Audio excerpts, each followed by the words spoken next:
Hello and welcome to the week 6 lecture for the modern digital design and development. And this week 6 topic is going to be about the product design and the industry 4. Once again I'm going to make the video in sections, and the first section is going to be about the introduction. The second is going to be about the product development and the design for the excellence. The third one is going to be design for manufacturing and the assembly. And design for environment, DFE, is going to be the fourth, and the fifth is going to be the design for the additive manufacturing. So we start first with the introduction, and usually we start with the learning objectives for the lecture. So the learning objective is to describe all the fundamentals of the product design and development, or the know it as the PDD, and its implementation in the product design process. Second, they describe all the definition of the design for X, or known as a DFX, and understand the manufacturing costs.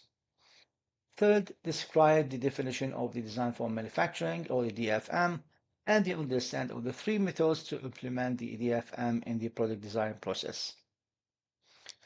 Then we're going to describe the definition of the design for the assembly, or DFA, and understand the key DFA rules and the compute of the assembly time of the product. The understand of the key DFMA principles. DFMA mean design for manufacturing and assembly. Finally, they apply all the DFMA process with the 5 iterative steps in the PDD process. Oh, of course, you know that the PDD is the product design and development. So we start first with research development. As you remember it, the first step is going to be the research, all the basics, all basic research. Well, you're going to have discovery of the process, no set timing for that, usually unpredictable returns, and usually it's going to be a long term. The second part is going to be technology development, where it's going to be a loosely structured, difficult to plan, less predictable, and usually it's going to take a medium term time. The last one is going to be the product development, where it's going to have a structured method, planning timing, predictable outcomes, and run for short term. The digital manufacturing we talked about last week is an application of the computer system, uh, systems to manufacturing services, supply chain, products, and processes. Digital manufacturing technologies links the systems, the processes across all the areas of the production to create an integrated approach of manufacturing, from the design to the production and on to the servicing and of the final products, or we call the final the after sales services. The digital manufacturing has the three technological levels for the modern manufacturing sectors, which include the digitizations, the digitalizations, and the digital transformation. So if you remember that we said last week that the digitization was the converting the data into a digital format. Digitalization is a digitalization making these data to control the processes.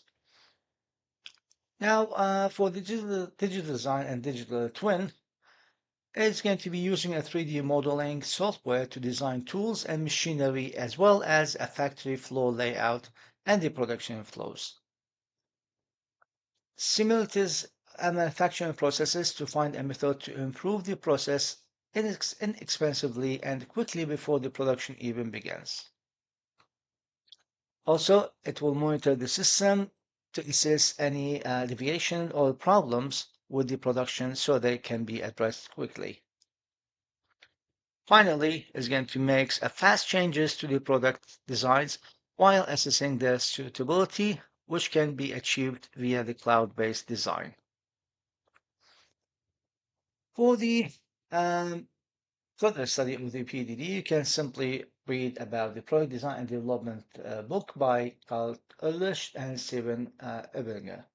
The first edition, well, actually from 2012, and the main important topics for us going to be design for the environment and design for manufacturing, chapter 12 and chapter 13.